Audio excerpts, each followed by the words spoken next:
terkait topik yang akan kita diskusikan pada malam hari ini, yaitu terkait dengan unblock security, unblock image, smartphone tanda tangkap ditinjau dari perspektif hukum pidana di Indonesia.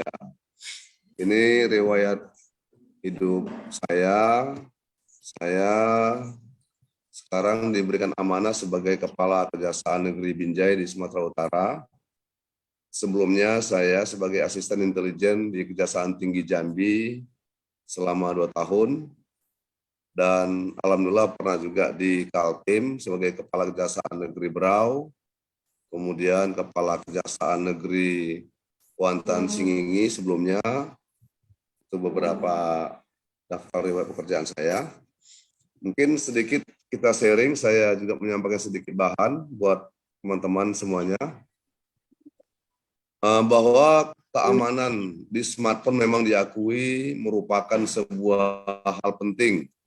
Semua smartphone dibekali dengan fitur keamanan dasar, setidaknya untuk membuka kunci layar menggunakan PIN atau identifikasi number, password, Google account, pola, dan bahkan smartphone juga dibekali keamanan bawaan perusahaan itu sendiri. Seperti iPhone menggunakan iCloud, Xiaomi menggunakan akun Mi Cloud, Samsung menggunakan Samsung account, Vivo menggunakan vCloud, Oppo juga ada security-nya yaitu menggunakan OCloud. Nah, seiring dengan perkembangan zaman, teknologi smartphone tidak bisa dipisahkan dalam kehidupan sehari-hari.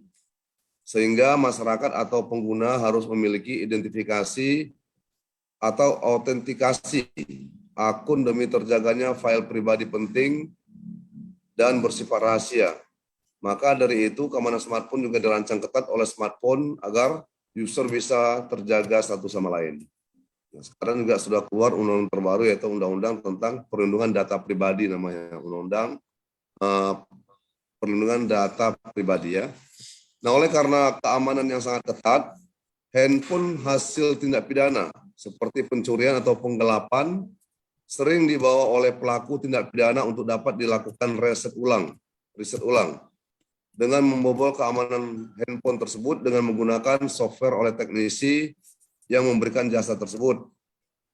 Nah, dengan demikian, teknisi yang memberikan jasa perbaikan smartphone termasuk rentan terkait dengan barang curian atau terkait tindak pidana penggelapan dan tindak pidana lainnya. Teknisi yang memberikan jasa reparasi itu perlu berhati-hati karena berpotensi dipidana bila ikut terlibat dalam tindak pidana tersebut. Namun, bagaimana bila sang jasa reparasi itu tidak mengetahui bahwa handphone yang diperbaiki tersebut adalah curian atau dari hasil tindak pidana? Apakah bisa ikut dipidana? Nah, mungkin ini salah satu topik atau focal point kita pada malam hari ini barangkali ya. Menurut Profesor Wiryono Pradjodikoro dalam buku berjudul Asas-asas Hukum Pidana halaman 108-109 yang dimaksud dengan penyertaan atau dalamming adalah semua bentuk penyertaan yang ada dalam pasal 55 dan pasal 56 KUH pidana. Nah, dalamming ini adalah pasal yang bisa menjerat pihak-pihak lain yang tidak sebagai aktor intelektual sebenarnya. Jadi pasal 55 ini bisa diterapkan terkait dengan sebelum dan pada saat tindak pidana dilakukan sebenarnya. Jadi kalau setelah tindak pidana dilakukan itu tidak bisa lagi dengan dijerat dengan pasal 55 atau 56. Nah, apa itu pasal 55 dan pasal 56? Nah, biasanya kan ya teman-teman ini biasa mengatakan ini ikut serta, penyertaan, bersama-sama dan sebagainya, kan begitu, membantu, kan begitu biasanya. Pembantuan. Nah, pasal 55 KUHP itu ya satunya yaitu mereka yang melakukan. Jadi ini pelaku utamanya. Yang menyuruh melakukan, ini orang yang menyuruh melakukan, dan yang turut serta melakukan perbuatan. Kemudian mereka yang dengan memberi atau menjanjikan sesuatu, ini membujuk rayu, ini menjanjikan hadiah, dengan menyalahgunakan kekuasaan atau martabat, dengan kekerasan, ancaman, atau penyesatan, ini juga tidak masuk. Kemudian ayat 2-nya terhadap penganjur hanya perbuatan yang sengaja dan dilakukan sajalah yang diperhitungkan. Dengan pasal 56 dapat dipidana sebagai pembantu kejahatan, yaitu mereka yang sengaja memberi bantuan pada waktu kejahatan dilakukan, nah, pada waktu. Sedangkan teman-teman dari jasa reparasi itu kan setelah terjadi tindak pidana baru datang konsumennya yang seolah-olah itu dari barang legal. Kemudian mereka yang sengaja memberi kesempatan atau sarana atau keterangan untuk melakukan kejahatan. Kemudian geser.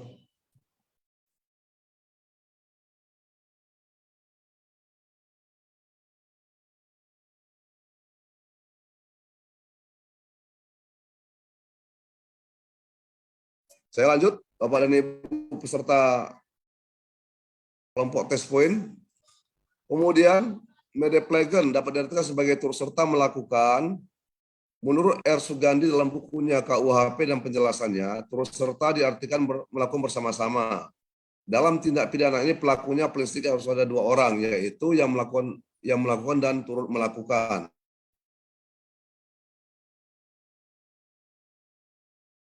Dan dalam tindakannya keduanya dana itu secara bersama-sama ya. Tetapi apabila kedua pelaku itu hanya melakukan perbuatan persiapan saja atau perbuatan yang sifatnya hanya membantu, maka kedua pelaku itu tidak dapat dikategorikan sebagai orang yang turut melakukan, akan tetapi hanya sebagai orang yang membantu melakukan. Sebagaimana dimaksud dalam pasal 56. Kemudian pembantuan atau medeplektik, yaitu ada 2 pihak yang terdiri dari 2 orang atau lebih. Pertama adalah pelaku atau pembuat atau the hoofddader. Kedua pembantu atau medeplektik. Di mana ada pelaku utama, di situ ada pelaku pembantu. Pembantuan diatur dalam pasal 56 KUHP. Pembantuan dikategorikan sebagai sebelum melaksanakan kejahatan, pembantuan untuk melakukan kejahatan. Artinya pembantuan itu diberikan sebelum kejahatan terjadi. Jadi sebelum melakukan perbuatan tindak pidana, dia memberikan informasi misalnya bahwa di tempat itu ada barang yang bisa diambil. Cara masuknya seperti ini ada kunci palsunya, itu seperti ini.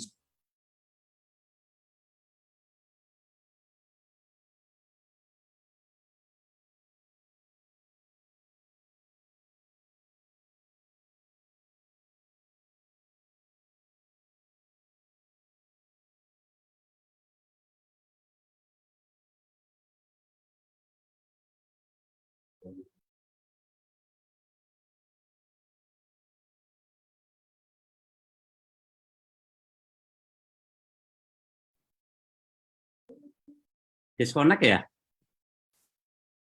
Halo, Pak? Iya, sepertinya beliau disconnect, Pak.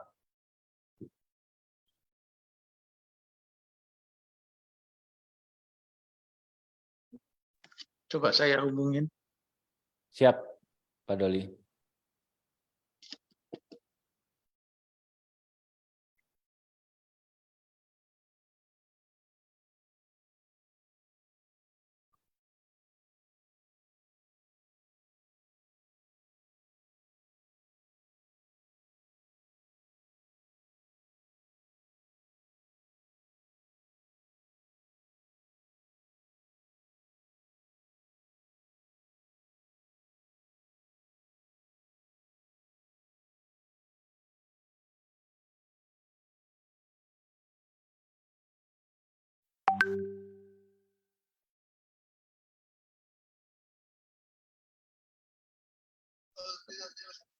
Ya kawan-kawan, tunggu dulu ya. Ini Pak Jupri koneksinya lagi terputus. Kita tunggu Pak Jupri bisa connect lagi.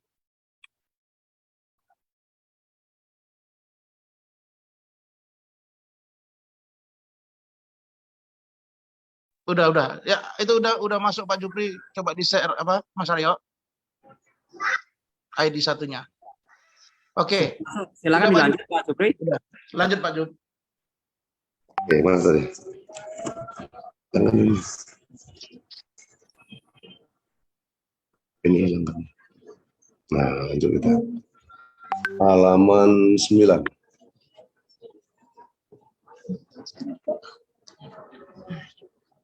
Oke. Lanjut kita ya Bapak dan Ibu. Sorry, mohon maaf tadi laptop satu lagi nggak tahu kenapa tiba-tiba lift sendiri dia. Siap. Nah, Lanjut, saya Jup. sampai Pak. bawah. Pasal 55 tadi terjadi sebelum tindak pidana dilakukan. Terus bawah, next. Kemudian saat dilakukan kejahatan, bagaimana pembantuannya tidak disebutkan dalam KUHP, mirip dengan media player, namun perbedaannya terletak pada pembantuan perbuatan hanya bersifat pembantu atau menunjang, sedangkan pada turut serta merupakan perbuatan pelaksanaan. Next, kita langsung saja. Nah, sedangkan pasal 480 KUHP ini biasanya selalu disampaikan, inilah yang namanya pasal tentang penadahan istilahnya ya, yaitu dengan hukuman penjara selama-lamanya 4 tahun atau denda sebanyak Rp900 ini, denda masa Belanda ini. Ayat 1, karena sebagai sekongkol, barang siapa yang membeli, menyewa, menerima tukar, menerima gadai, menerima sebagai hadiah, atau karena hendak mendapat untung, menjual, menukarkan, menggadaikan, membawa, menyimpan, atau menyembunyikan sesuatu barang yang diketahuinya atau patut disangkanya diperoleh dari kejahatan. Nah, ayat 1 ini tidak tepat disangkakan kepada teman-teman yang memperbaiki handphone berasal dari tindak pidana atau barang curian misalnya. Sedangkan yang pasal 480 yang kedua atau ayat 2, barang siapa yang mengambil keuntungan dari hasil sesuatu barang diketahuinya atau yang patut harus disangkanya atau diduganya, barang itu diperoleh karena kejahatan.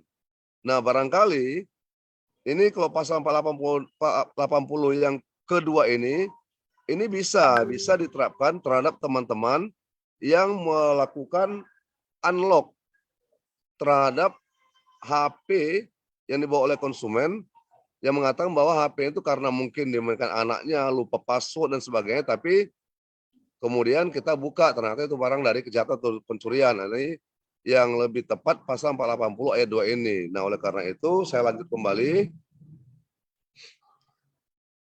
Nah, menurut R. Susilo dalam buku berjudul KUHP serta komentar-komentarnya lengkap pasal demi pasal halaman 314 sampai 315, unsur yang paling penting atau elemen penting dalam pasal tersebut adalah harus mengetahui atau patut dapat menyangka. Nah, ini unsur utamanya. Kita harus mengetahui bahwa itu hasil kejahatan atau patut dapat menyangka bahwa barang tersebut berasal dari kejahatan. Jadi barang yang dibawa oleh konsumen atau masyarakat tersebut kita duga berasal dari kejahatan. Di sini tidak perlu tahu dengan pasti asal barang itu dari kejahatan apa. Jadi kita tidak perlu tahu pasti dari kejahatan apa dia, apakah pencurian, penggelapan, penipuan, atau lain-lain. Akan tetapi cukup apabila ia patut dapat menduga, menyangka bahwa barang itu adalah barang yang ilegal, barang berasal dari kejahatan atau tindak pidana. Nah, dengan demikian, para teknisi yang menerima jasa untuk melakukan reparasi terhadap smartphone atau handphone khususnya, dalam melakukan aktivitas unlock security, smartphone harus menerapkan prinsip kehati-hatian sebelum melakukan pekerjaannya.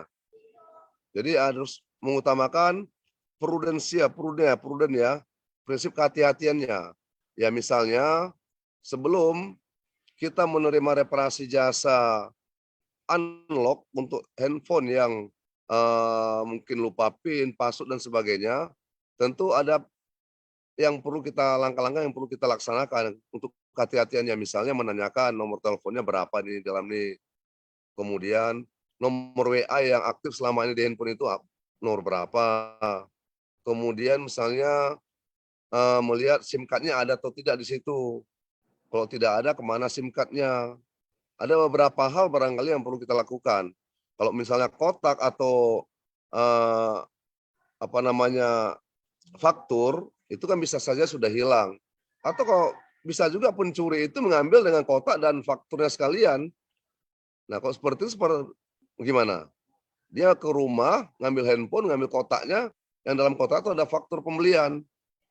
Nah, makanya ada beberapa langkah misalnya yang perlu kita tanyakan. Next.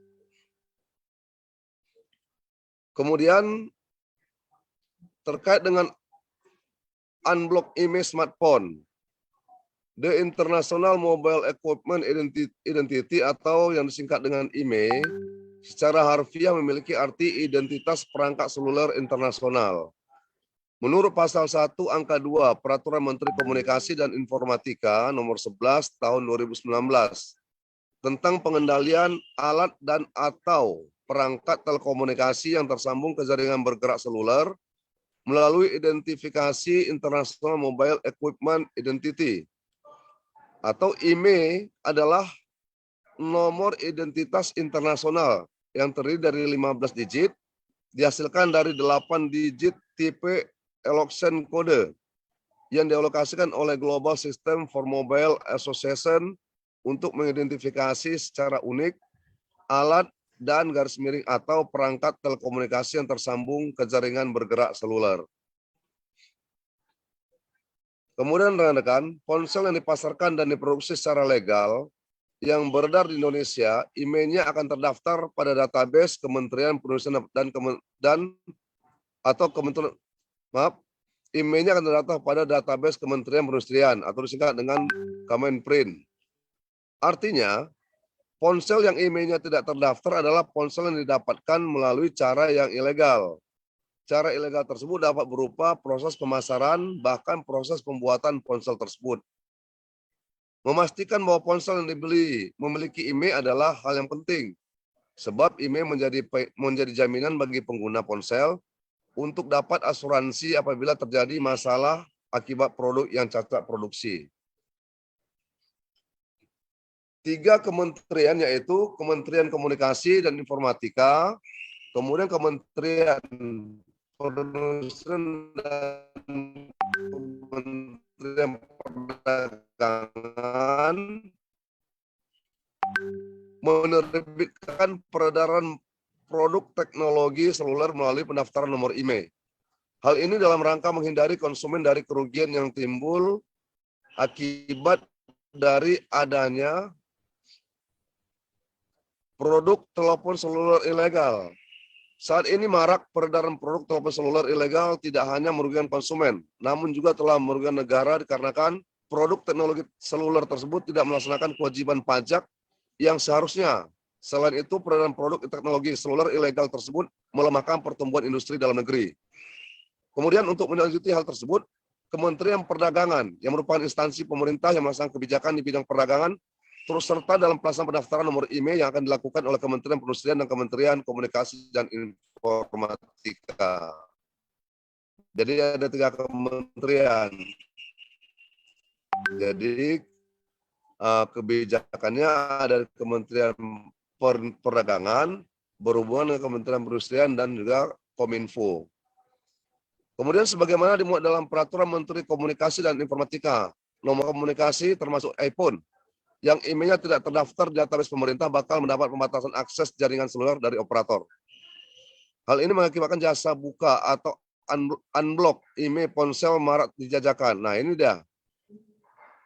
Karena peraturan nomor 1, peraturan dari Menko Info nomor 1 2020 tadi, mengakibatkan jasa buka atau unblock IMEI ponsel marak dijajakan di marketplace maupun media sosial. Jasa ini dibutuhkan untuk para pengguna ponsel yang IMEI ponsel diblokir pemerintah karena masuk kategori ilegal. Di platform daring Bukalapak misalnya, jasa unblock IMEI iPhone dibanderol dengan harga Rp1.450.000 dengan klaim bakal permanen, padahal sebenarnya dilakukan dengan menggunakan pendaftaran visa turis. Jasa unblock IMEI termasuk perilaku melanggar hukum, meskipun belum terdapat pengaturan secara khusus terhadap perbuatan melanggar hukum bagi teknisi ponsel yang membuka jasa unblock IMEI smartphone. Tidak berarti pelakunya tidak dapat dijerat pidana. Nah, ini adalah sanksi pidana bagi pelaku dan penyedia jasa unblock IMEI. Ini diatur dalam pasal 30 ayat 3 Undang-Undang RI nomor 11 tahun 2008 tentang ITE. Setiap orang, ini undang-undang ITE ini adalah undang-undang yang terkait dengan teknologi informasi ya. Recording in progress.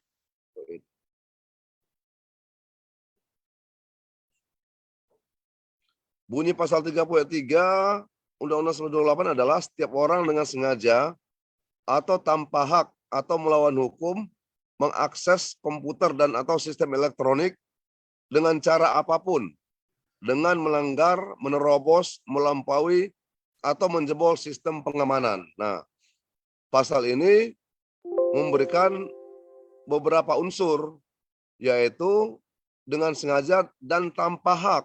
Nah, karena smartphone atau handphone ilegal atau black market tadi tidak terdaftar IMEI-nya, tentu diblok oleh pemerintah.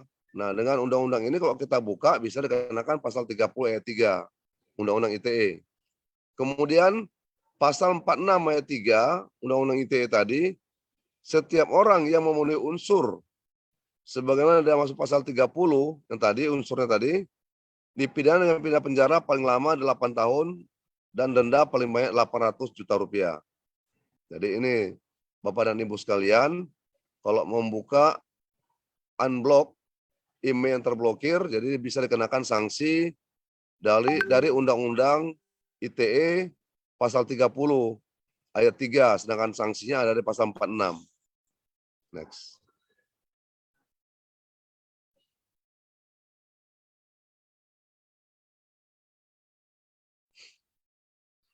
Kemudian sanksi pidana bagi pelaku dan penyedia jasa unblock email. Pasal 22 ayat 2 Undang-Undang RI nomor 36 tahun 99 tentang telekomunikasi. Setiap orang dilarang melakukan perbuatan tanpa hak, tidak sah, atau manipulasi, atau memanipulasi A. Akses ke jaringan telekomunikasi, B. Akses ke jasa telekomunikasi, dan C. Akses ke jaringan telekomunikasi khusus. Nah, ini Undang-Undang Telekomunikasi melarang untuk mengakses ke jaringan telekomunikasi. Nah, sedangkan jaringan telekomunikasinya kan sudah diblok tadi. Kita melakukan akses dengan cara menggunakan software dan sebagainya. Nah, kemudian pasal 50 Undang-Undang Nomor 36 tadi mengatur tentang sanksi terhadap perbuatan dilakukan yang diatur dalam pasal 36 tadi, yaitu dipidana dengan pidana penjara paling lama 6 tahun atau denda paling banyak 600 juta rupiah.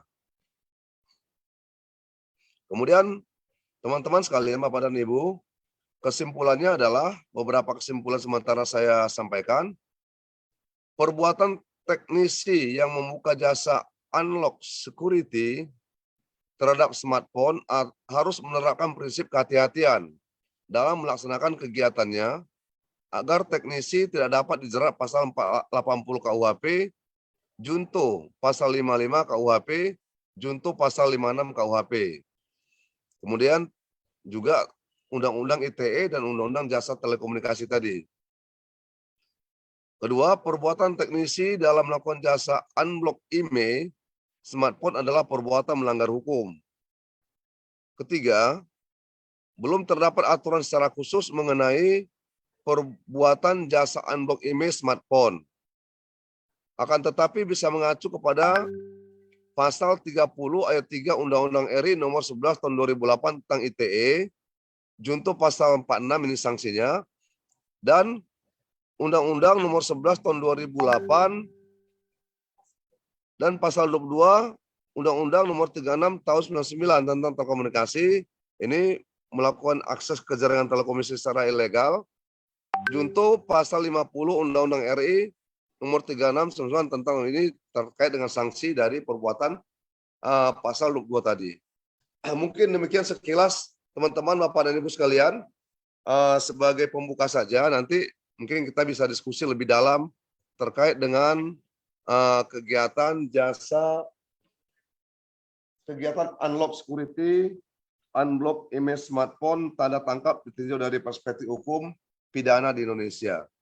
Saya kembalikan kepada Pak Ketua, Pak Doli. Silakan Pak Doli. Ya, terima kasih.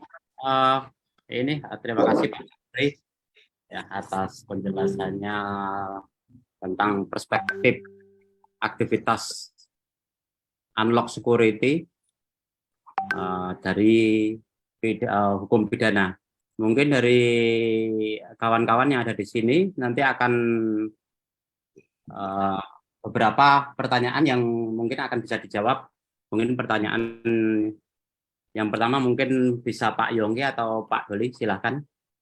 Ya, Pak Yongki, mungkin dulu dipersilakan waktunya Pak Yongki untuk berdiskusi atau menanyakan kira-kira apa yang bisa menjadi poin penting dari paparan yang disampaikan Pak Kejari, Pak Ye.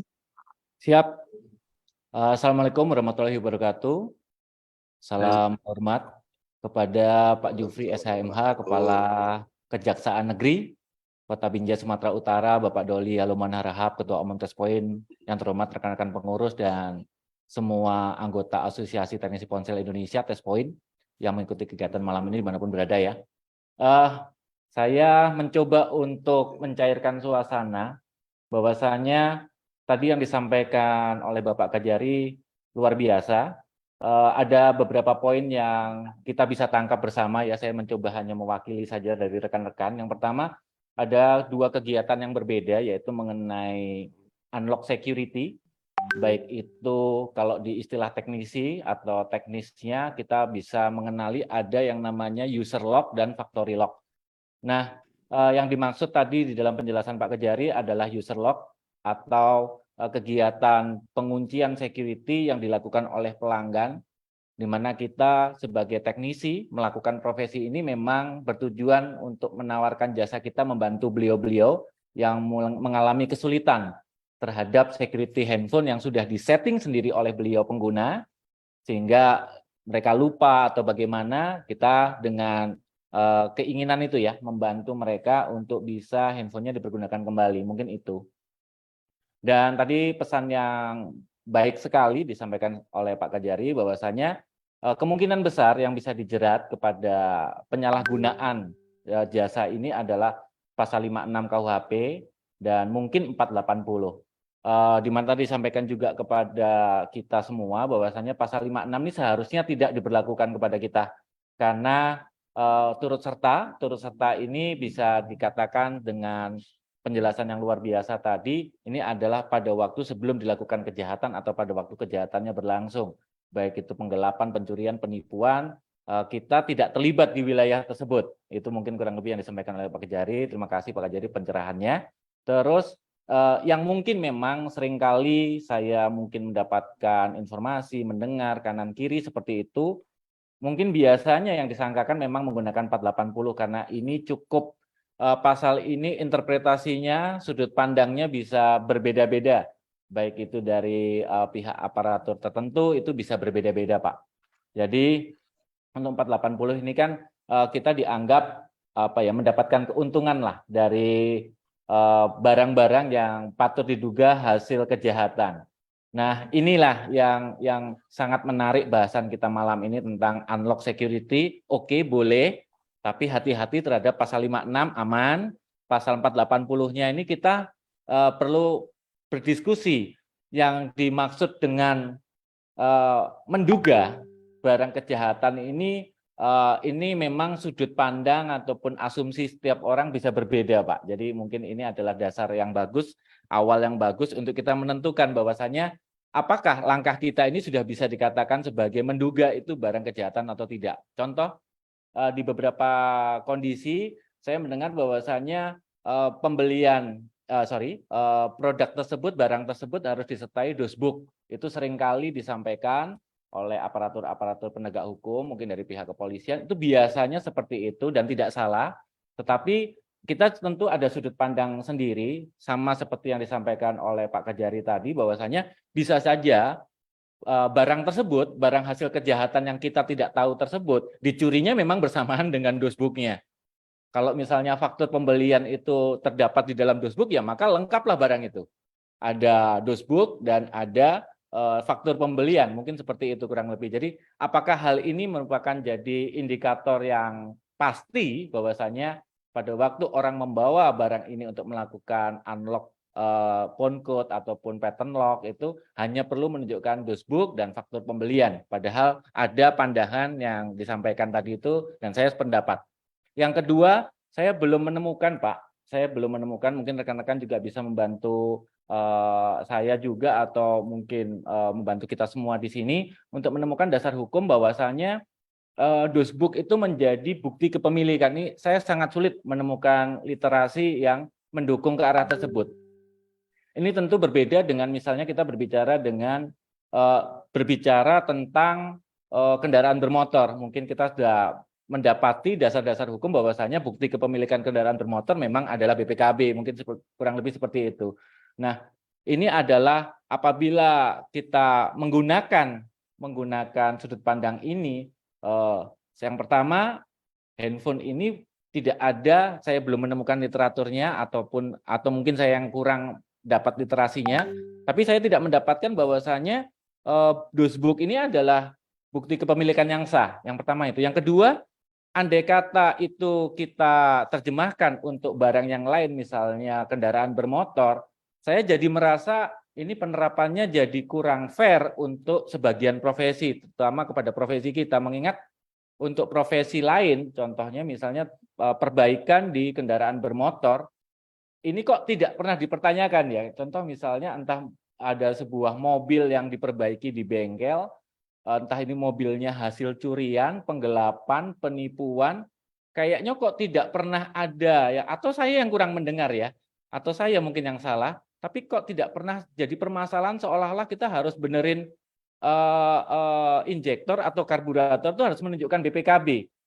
Pada waktu seseorang ini nanti memperbaiki mobil tersebut, ini bisa dikatakan di 480 tadi mendapatkan keuntungan tuh dari barang yang patut diduga hasil kejahatan. Nah, bengkelnya tidak tanya BPKB, saya nggak tahu juga apakah kita kalau servis mobil harus ditanyakan BPKB ya, atau marah-marah nanti orang yang ditanya BPKB.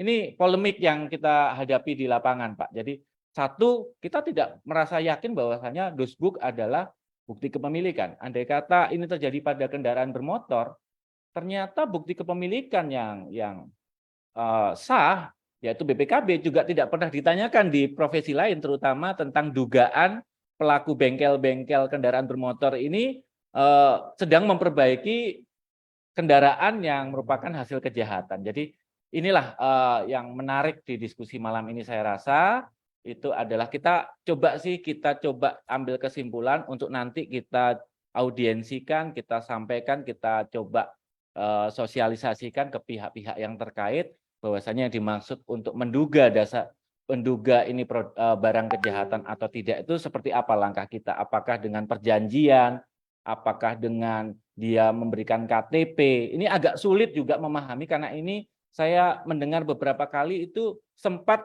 dipertanyakan pada rekan-rekan kita teknisi ponsel seolah-olah kalau membuka FRP itu harus tanda tangan kepemilikan. Saya kok tidak melihat itu ya. Recording stopped. Tidak melihat hal tersebut di yang paling dekat dengan kita mungkin perbaikan AC, perbaikan TV, perbaikan mobil mungkin yang kurang lebih dengan jasa kita ya. Nah itu mungkin di mana yang terakhir yang mau saya sampaikan karena kami ini adalah sama-sama Recording in progress. Indonesia ya dengan profesi yang kita pilih Recording stopped. adalah teknisi telepon seluler Indonesia, di mana kita juga merasa memiliki hak yang sama, hak yang melekat pada diri kita, tidak peduli suku, ras atau agama, kita memiliki hak dasar untuk memiliki pekerjaan dan melakukan usaha, mendapatkan penghidupan yang layak, ya, seperti yang ada di Undang-Undang Dasar 1945 gitu kan. Jadi ini sama saja dengan hak asasi pribadi diperlakukan sama di dalam hukum, sama secara pribadi, legal equity right, kita sama mendapatkan di hukum dan pemerintahan, pelindungan hukumnya sama. Kita juga memiliki hak asasi yang sama ya di dalam ekonomi. Kita memiliki kebebasan melakukan kegiatan transaksi jual beli, perjanjian kontrak, sewa menyewa, memiliki sesuatu, mendapatkan pekerjaan yang layak. Jadi inilah pekerjaan kita semua tentu saja sebagai teknisi ponsel Indonesia. Dan syukurlah saya juga mau menyampaikan beberapa informasi juga mungkin juga kepada Pak Kajari, juga kepada rekan-rekan, bahwasanya dibandingkan kita pasti akan selalu ingin profesi kita menjadi profesi yang baik. Kita ingin melaksanakan aktivitas usaha kita di bidang jasa itu dengan baik. Kita terus memenuhi apa-apa yang dianggap perlu ya, baik itu kalau kita melihat tentang salah satu yang saya kutip biasanya juga sering diberikan kepada kita asumsi-asumsi tentang perlindungan konsumen begitu ya. Tepatnya kalau kita ngomongkan Undang-Undang Perlindungan Konsumen nomor 8 tahun 99 ini, pasal 8 tepatnya, itu kan menyatakan bahwasanya setiap pelaku usaha itu dilarang untuk melakukan usaha pekerjaan itu, baik itu menjual barang ataupun jasa yang tidak memenuhi standar yang berlaku di negara Indonesia. Itu syukurlah dengan adanya tes point juga kita mensosialisasikan itu semenjak mulai ada yang namanya standar untuk profesi kita, yaitu dikenal sebagai SKKNI, Standar Kompetensi Kerja Nasional Indonesia. Kalau barang mungkin ada standar yang lain, kalau kita sebagai pelaku jasa ini memiliki standar dalam keprofesian kita nih SKKNI. Nah, SKKNI ini sudah ada semenjak tahun 2014 dan semenjak 2015 kita sangat aktif. Menurut saya berdasarkan perspektif yang cukup lebar tentang profesi yang lain, saya merasa semenjak 2014 SKKNI ada, kita sosialisasinya luar biasa, sehingga mulai dari 2016, 2017 bahkan kita sudah memiliki LSP sendiri untuk lembaga sertifikasi profesi teknisi telepon seluler. Lalu kita berperan aktif lah, intinya untuk memenuhi apa-apa yang mungkin menunjang kita untuk melayani masyarakat lebih baik gitu ya. Jadi baik itu dari kompetensinya, baik itu termasuk acara malam ini kita mencoba untuk mendengarkan binaan ataupun penyampaian-penyampaian dari Pak Kajari dan mungkin dari rekan-rekan yang lain mengenai apa-apa yang perlu kita cermati, apa-apa yang perlu kita hati-hati dalam melaksanakan profesi kita. Mungkin kurang lebih itu kalau dari saya untuk diskusi malam ini. Pasal 56 saya sangat sependapat dan terima kasih. Oke, 480 kita perlu siapkan standarnya. Dan yang terakhir untuk unblock IMEI atau untuk membuka blokir IMEI yang telah diblok oleh negara atau blacklist oleh negara karena belum memenuhi kewajiban perpajakan, saya tidak ada komentar, saya hanya ada menyampaikan memang saya sependapat bahwasanya kegiatan unblock IMEI yang dilakukan di luar daripada 3 kementerian tadi sah menurut saya adalah tindakan yang ilegal dan melanggar hukum. Terima kasih dari saya Pak Doli, Pak Kajari, dan Pak Moderator saya kembalikan. Sekian.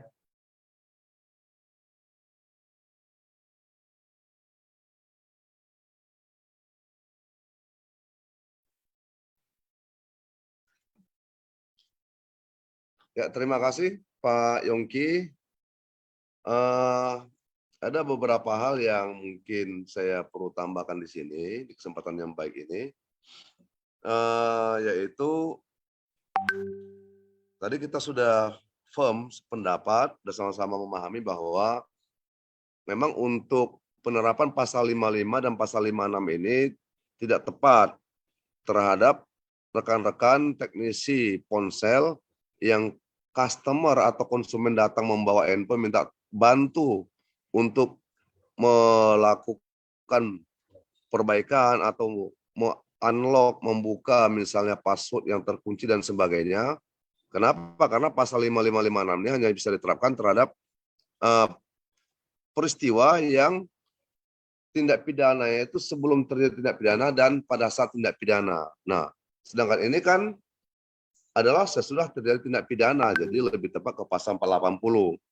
Nah, barangkali untuk tambahan, untuk kehati-hatian kita ke depan, mungkin perlu keseragaman dari teman-teman test point ini untuk membuat satu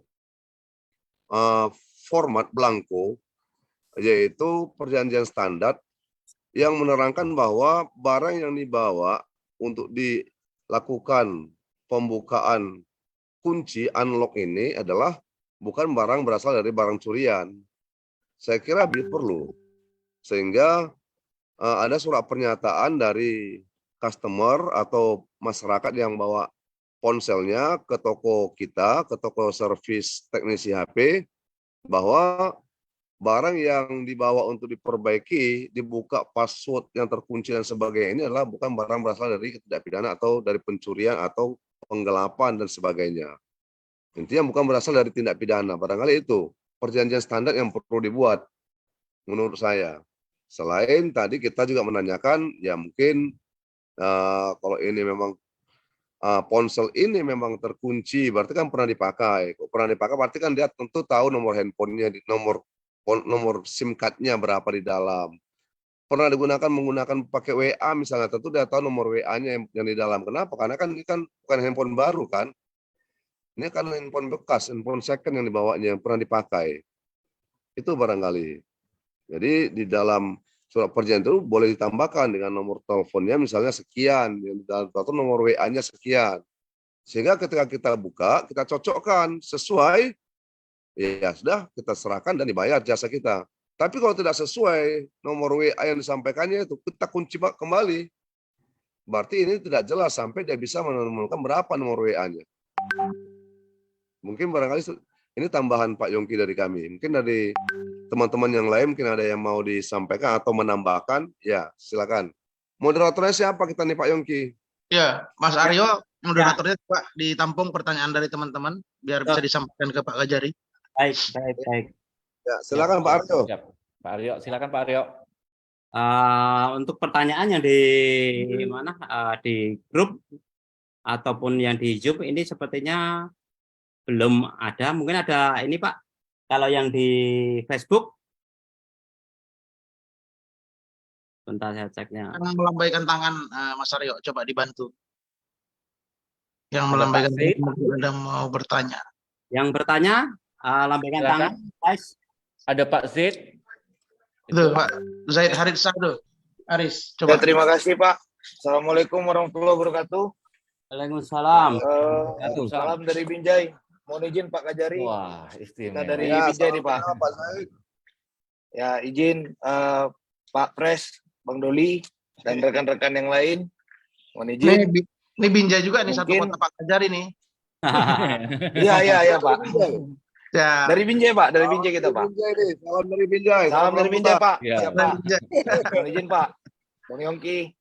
Siap. Pak. Jadi mohon izin Pak, sedikit terkait tadi udah dari unlock security, dari penjelasan dari Pak Jari, udah kami catat juga untuk pasal-pasalnya juga mungkin. Terima kasih juga Bang Yongki. Penjelasan dari Bang Yongki sangat jelas ya. Jadi kita juga berharap dengan adanya Zoom ini kita menjadi bertambah ilmu kita.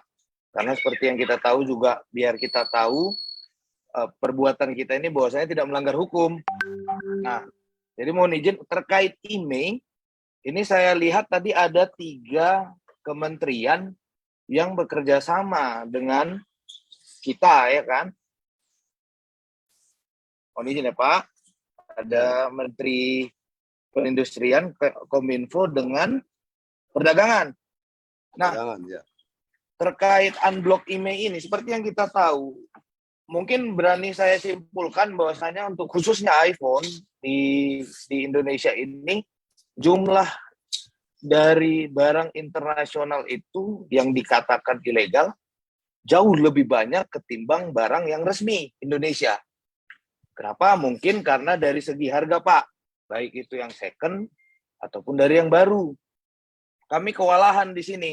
Kewalahannya karena kita apalagi di tempat servis ya, banyak kedatangan konsumen yang menanyakan bagaimana cara mendaftarkan email itu.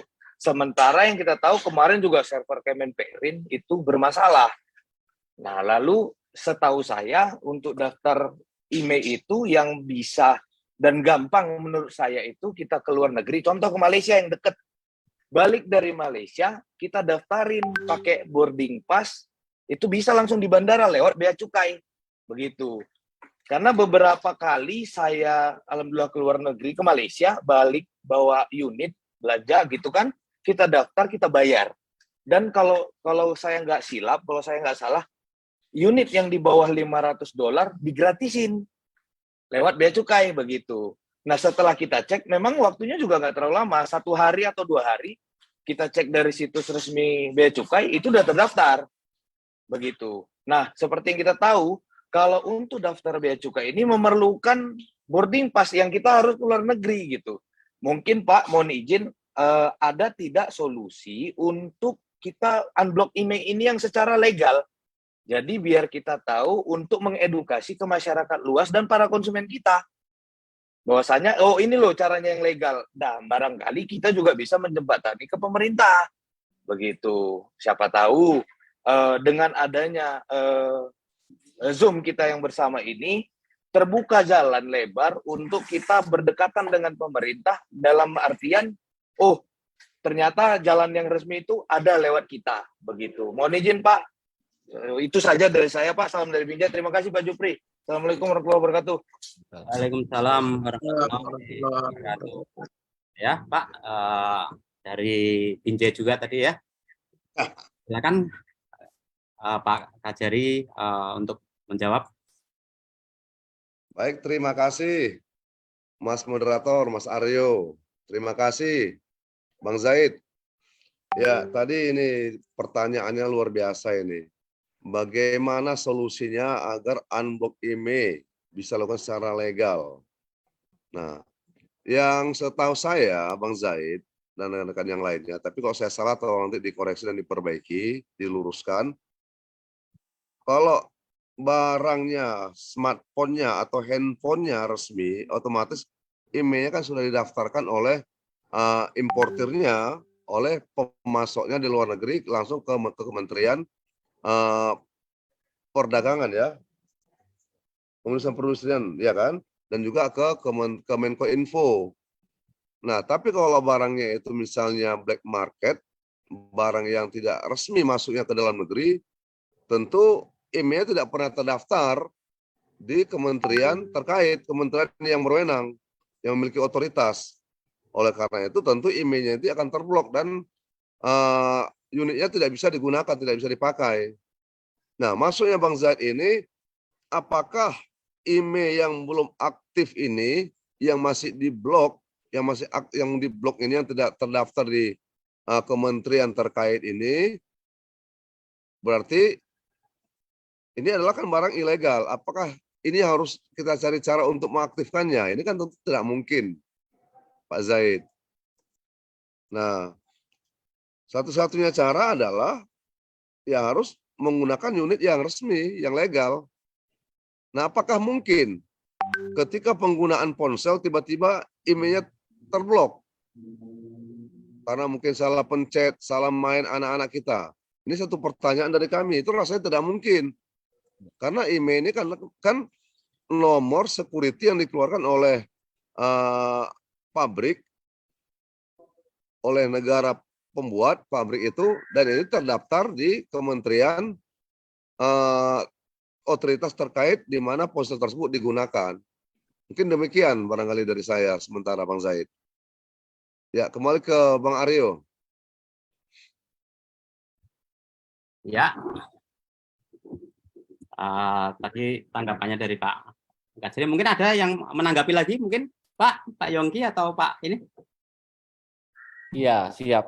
Cukup menarik memang ini Pak Kajari, Pak Doli, Bang Aryo, ya memang kondisi di lapangan ini kadangkala regulasi ini memang berlaku di keadaan masyarakat kita ini memang masih ada unit-unit handphone yang masuk ataupun memang sudah ada lama di negara kita dipakai atau disimpan, mungkin kiriman pada waktu kerabatnya ada yang bekerja di luar atau seperti apa. Ini tenaga kerja Indonesia di luarnya cukup banyak begitu Pak. Jadi inilah memang kondisi lapangan yang ada gitu ya.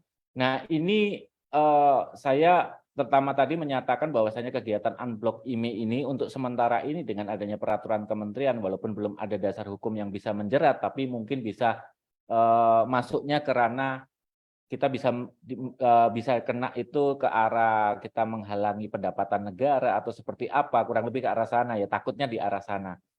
Sehingga kalau kita cermati kita sebagai teknisi handphone itu sebetulnya bukan pelaku ataupun mayoritas untuk orang-orang yang bisa melakukan hal tersebut. Sebetulnya begitu yang pertama ya. Jadi saya mencoba tadi itu menggeser paradigma kalau pelaku unblock IMEI itu pasti pelaku profesinya itu adalah teknisi ponsel. Itu hal pertama yang kita sepakati. Ini kan judulnya kebetulan kita ini buka jasanya servis handphone begitu atau perbaikan ponsel.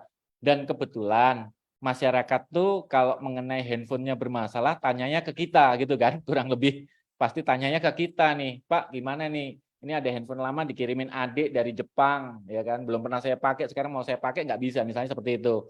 Atau kondisi-kondisi yang lain yang mungkin baru dikirimin juga dari saudaranya baru saja dia seperti apa. Nah, ini banyak yang belum mengerti alur untuk mengirim barang dari luar kepada Indonesia. Intinya barang itu masuk aja di tangannya orang-orang kita.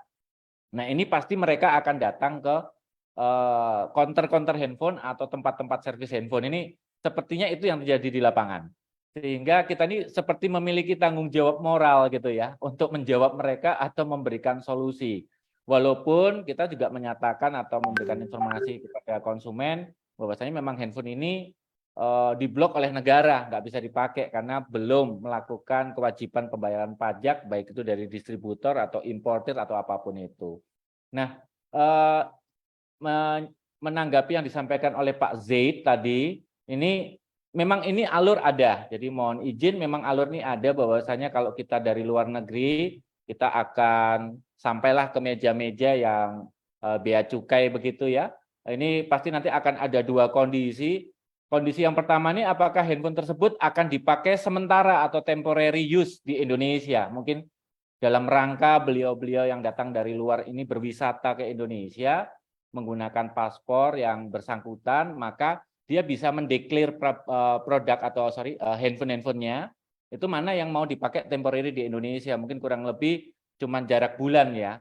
Tahu saya, koreksi kalau saya salah, itu 3 bulan. Jadi bisa, ini memang hanya dipakai 3 bulan, nanti dia akan bawa pulang, kurang lebih gitu ya. Itu yang terjadi kalau kita di bandara-bandara internasional itu seperti itu kalau kita datang dari luar negeri. Ataupun mungkin produk ini mau memang dibawa sama dia untuk diberikan di Indonesia, dipakai di Indonesia.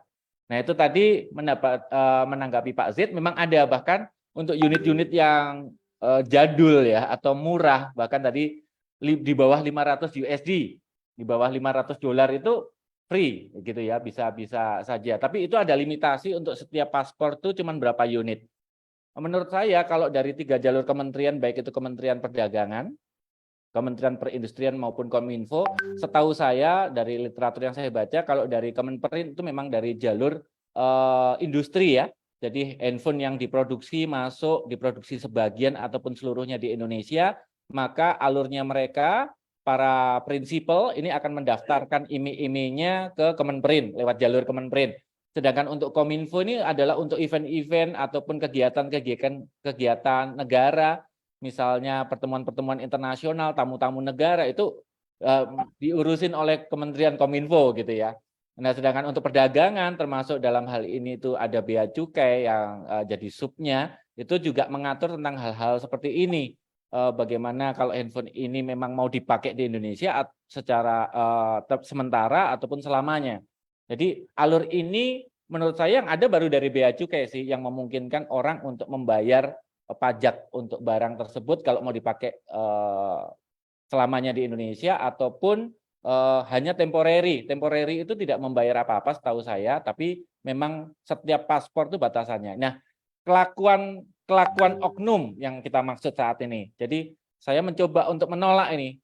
Karena kalau kita ngomongkan profesi teknisi ponsel di mana kita menggunakan standar kompetensi kerja nasional Indonesia, kita nggak terkait dengan hal seperti itu sebetulnya.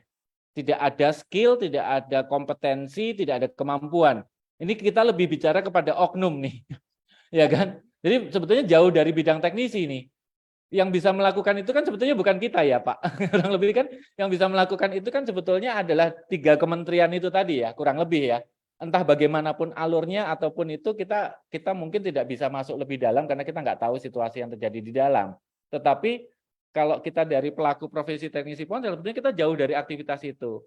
Malah ya oknum kalau kita boleh bilang yang bisa memfasilitasi untuk terjadinya hal tersebut.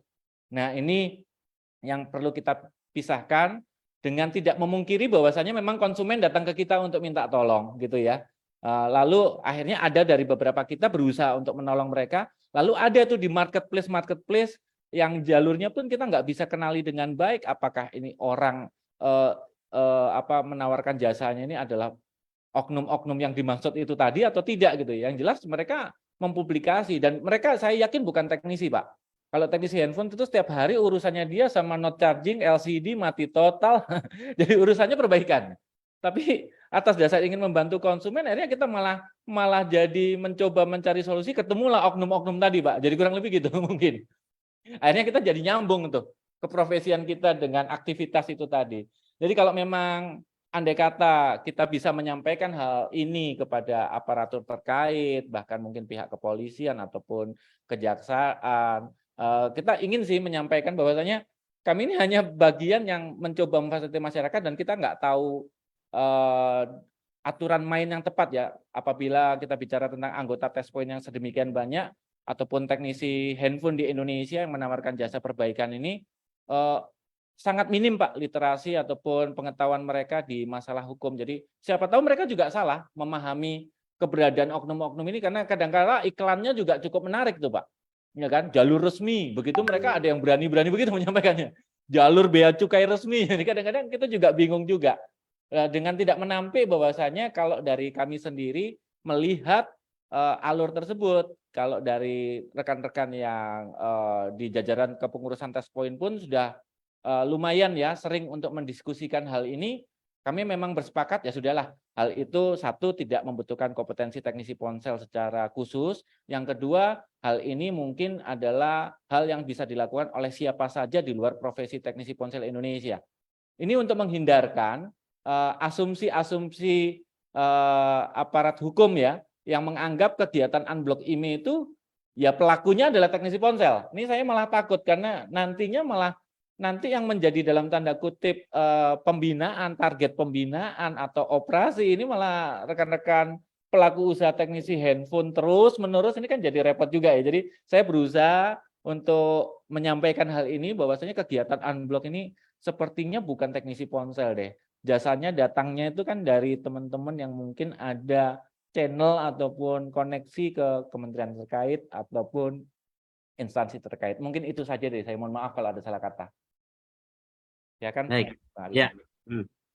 Sedikit pertanyaan juga ke ini Pak Y ya. Apakah yang di 3 bulan tadi dengan jalur 3 bulan itu bisa dianggap resmi legal? Ya, tentunya ada dari beberapa kawan itu yang membantu tadi, membantu bisa buka 3 bulan. Itu kan temporary itu. Nah, apakah bisa disebut legal atau ilegal dengan posisi seperti itu, Pak? Karena ya kembali tadi, ini sebenarnya bukan teknisi, tetapi berhubung kita ada channel atau koneksi oknum di dalamnya. Nah, inilah yang menyebabkan menjadikan sebuah peluang-peluang ya, peluang-peluang di mana bisa membantu perihal itu. Padahal secara teknis kan teknisi tidak bisa apa-apa, ya kan? Nah, gitu. Nah, apakah di 3 bulan ini tadi dikategorikan ilegal ataukah legal, gitu Pak? Padahal sedangkan prosesnya kita nggak tahu loh Pak ini. Prosesnya nggak tahu. Sebetulnya pengetahuan saya terbatas sekali. Mungkin nanti kita bisa minta arahan dari Pak Kajari. Jadi kurang lebih kalau menurut saya sih, kalau jalurnya sih, kalau kita ngomongkan bagaimana mereka melakukannya, perkiraan kita harusnya sih alurnya benar. Tapi bisa dikatakan sebagai penyalahgunaan juga Pak, karena sebetulnya itu kan disediakan untuk orang yang datang dari luar negeri dan mau wisata, mungkin kurang lebih begitu Pak ya. Nah itu kan dia bawa handphone, kebetulan dia bawa handphone per paspor ya, jadi mungkin dia bawa handphone 2 atau 3 maksimum kalau saya nggak salah 3 maksimum, itu bisa didaftarkan untuk temporary use di Indonesia. Nah ini yang saya takutkan kalau kita ngomong benar, itu sisinya dari sisi alur tapi itu penyalahgunaan loh. Ya kan? Kan ini kita malah oknum tadi tanpa ada orang yang datang bawa handphone itu karena orangnya kan datangnya ke counter kita nih Pak. Ya. Ya kan? Tapi lewat jalur BIM salah BIM abrakadabranya dia bisa masukkan email itu. Nah, inilah yang saya khawatir juga kalau kita ngomong legal ya alurnya memang ada, tapi penyalahgunaan juga Pak Aryo. Jadi kurang lebih gitu. Walaupun niat kita bantu atau mungkin monggo silakan Pak, mungkin dari Pak Kajari mungkin. Baik, mungkin Pak Kajari bisa memberikan tanggapan, silakan Pak. Baik, terima kasih Pak Yongki, Pak Aryo. Ini memang menarik nih pertanyaan Pak Z ini tadi nih.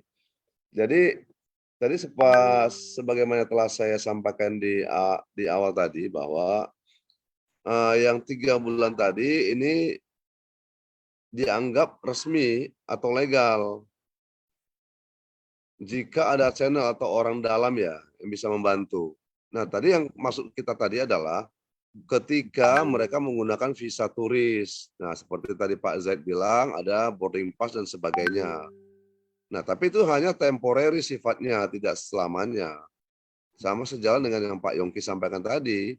Jadi ketika misalnya ada pendatang dari luar negeri, WNA, ingin berwisata ke Indonesia atau ada pekerjaan, bisnis dan sebagainya, dia mendaftarkan melalui jalur-jalur yang ada di bandara, melalui bea cukai tadi, jadi diaktifkan 3 bulan, setelah itu ya diblok kembali. Nah, jadi terkait dengan aktivitas unblock IMEI ini kan sebenarnya sudah jelas peraturannya. Tadi saya sampaikan bahwa berdasarkan Undang-Undang Nomor 11 2008 tentang ITE, Undang-Undang Informasi Transaksi Elektronik, nah ini berbunyi mengatakan setiap orang dengan sengaja atau tanpa hak atau melawan hukum mengakses komputer atau sistem elektronik. Nah kan handphone ini kan sistem elektronik ini, komputer ini kan. Dengan cara apapun, dengan melanggar, menerobos. Nah kan emailnya sudah diblok oleh pemerintah. Tapi dengan software yang kita bisa rekayasa modifikasi, akhirnya kita bisa menerobos ke dalam sistem sehingga bisa membuka email yang terblok tadi. Kemudian melanggar dengan cara melanggar, menerobos, melampaui atau menjebol sistem pengamanan. Nah ini jadi dalam pasal 30 Undang-Undang ITE, Bapak dan rekan-rekan sekalian, sudah secara limitatif disebutkan unsur perbuatan melawan hukumnya, bahwa kegiatan unblock atau membuka blok IMEI handphone yang sudah diblokir oleh pemerintah itu adalah jelas melanggar undang-undang tentang informasi dan transaksi elektronik pasal 30. Itu. Jadi saya kira kenapa? Karena tadi sudah saya sampaikan ini adalah dalam rangka mengantisipasi terjadinya masuknya barang-barang ilegal ke Indonesia. Nah, dengan masuk barang ilegal ini tentu tidak membayar pajak, devisa negara akan berkurang. Sementara kita butuh untuk pembangunan ini devisa dengan cara biaya masuk dan sebagainya dari barang-barang yang dikirim dari luar negeri ini. Itu salah satu tujuannya sebenarnya. Nah, kemudian yang kedua juga mengantisipasi berkembangnya kelompok-kelompok terorisme di sini. Kenapa? Karena kalau tidak dilakukan blokir terhadap IMEI, terhadap ponsel yang tidak resmi masuk dari industri resmi, tidak dari jalur resmi, tentu akan gampang digunakan oleh kelompok-kelompok terorisme untuk melakukan aktivitas teror di dalam negeri. Itu barangkali Bapak dan Ibu sekalian. Mungkin ada tambahan dari Bapak yang lain? Tambahan? Yang lain? Ya, silakan. Tadi izin Pak Mas Aryo, tadi Pak Habib Fitra sepertinya mau bertanya itu dari Sumatera Barat. Dari Mas Habib Fitra. Baik, dipersilakan Pak Habib. Ya, terima kasih Bang ya untuk Bang Doli dan untuk Bapak Yusri. Ini sebenarnya ini kan perencanaan ini tidak ada sesi tanya jawab. Pertanyaan sudah saya titipkan tadi sama Bang Doli. Ketika ada kesempatan ya saya sendiri yang sampaikan. Nah, begini Pak. Untuk Bapak Yusri ya. Ini mengenai hal yang terjadi di lapangan. Jika untuk security handphone itu dulu juga pernah ada pembahasan waktu pertemuan kami di Pekanbaru dengan Dolia yang menghadirkan dari Ketua Pradi ya waktu itu di Pekanbaru, itu memang benar disangkakan tidak atau disangkakan iya. Itu kan hanya sangka kita aja, hanya kita sendiri yang menilai handphone tersebut benar-benar tindak kriminal atau tidak, hasil dari tindak kriminal atau tidak. Nah, yang menguatkan kita para teknisi itu bisa dijerat memang seperti yang Bapak sampaikan itu pada pasal 480 yang di ayat 2. Karena di situ tidak dirincikan sedetailnya seperti apa yang bisa menjerat. Nah, yang jadi pertanyaan saya itu di lapangannya adalah hal yang berbeda. Saya sudah 2 kali mengalami mengalami hal tersebut karena memang saya juga bekerja sama dengan polsek setempat ya. Jika ada misalnya laporan dari warga datang ke saya, bawa kotak, ini emailnya. Setelah itu ada juga dari pihak kepolisian juga nanya gitu, kalau ada laporan tolong dibantu emailnya dibawa ke sini. Nah, yang jadi pertanyaannya itu, yang jadi permasalahannya itu, setiap kali handphone yang datang, itu oknum yang datang ke saya, bukan yang minta bantu ke saya ya. Oknum yang datang ke lokasi saya pasti menanyakan handphonenya dijual berapa ke Anda. Secara tidak langsung memojokkan dan memberikan peluang untuk outlet menjadi seorang penadah. Padahal tidak. Ini saya berbicara mengenai oknum ya, bukan instansinya oknum. Langsung menanyakan handphonenya dijual berapa. Berapa dijualnya. Nah itu. Mereka sendiri memberikan celah untuk teknisi. Nah, kalau saya lihat-lihat lagi, kalau mungkin karena saya agak sedikit minim dari pengetahuan hukum, itu untuk security tersebut, kemungkinan hal ini bisa dikategorikan kepada restoratif justice ya, masuk ke dalam ruang lingkup itu, karena menurut saya ini adalah undang-undang ITE. Kalau menurut saya. Nah, satu hal lagi yang menjadi pertanyaan juga bagi saya, pihak pegadaian bisa menerima barang elektronik, baik itu berupa laptop atau handphone, walaupun tidak mempunyai kotak, walaupun tidak mempunyai faktur pembelian, cukup membuat surat keterangan kepemilikan. Jika nanti suatu saat tersebut, barang tersebut adalah dari hasil kejahatan, pegadaian tidak pernah dituntut. Nah, hal seperti ini bagaimana untuk kami? Bisa nggak kami menerapkan hal yang demikian? Itu masalah dari security. Nah, yang kedua, yang menarik juga bagi saya, masalah email. Untuk masalah email. Setiap service center itu mempunyai SOP-nya tersendiri. Contoh, saya mempunyai satu unit handphone lengkap dengan kotak dengan kondisi mesin rusak yang harus diganti MMC, CPU, dan lain sebagainya, dengan estimasi biaya lebih murah membeli mesin baru ke service center. Saya bawa kotak beserta unitnya, tetapi mesinnya saya tinggalkan di toko. Nah, mesin tersebut akan diisi dengan email sesuai dengan kotak. Mesin baru dari service center akan diisi dengan email yang ada di kotak. Nah, hal itu tidak menutup kemungkinan jika handphone yang dibawa, kotak handphone yang dibawa itu adalah handphone yang masih hidup, tetapi ingin mendapatkan mesin yang baru dengan email ganda pada dua perangkat. Nah, hal begini masuk ke ranah hukum yang mana ini, Bapak? Dua pertanyaan itu dari saya. Terima kasih. Ya, terima kasih Mas Habib atas dua pertanyaannya. Tadi mengenai ini ya, tanda tangkap tadi ya, itu mungkin bisa dibahasakan jebakan gitu. Terus kemudian yang berikutnya kedua, bagaimana mengenai perihal dua email gitu. Iya. Mungkin ada yang bisa menjawab atau mungkin dari Pak Kajari, silakan beri tanggapannya. Baik, terima kasih Mas Aryo, terima kasih Pak Habib Fitrah dari Sumatera Barat. Ya, yang pertama tadi terkait dengan ya 480 ya, udah firm bahwa ayat 2. Kemudian sebenarnya begini Pak, di pasal 480 itu harus ada dugaan atau patut menduga bahwa itu berasal dari hasil kejahatan atau tindak pidana. Nah, misalnya seperti tadi yang Pak Habib sampaikan, ketika penyidik datang ditanyakan berapa dibeli atau berapa dijual. Itu salah satu cara untuk mengetahui apakah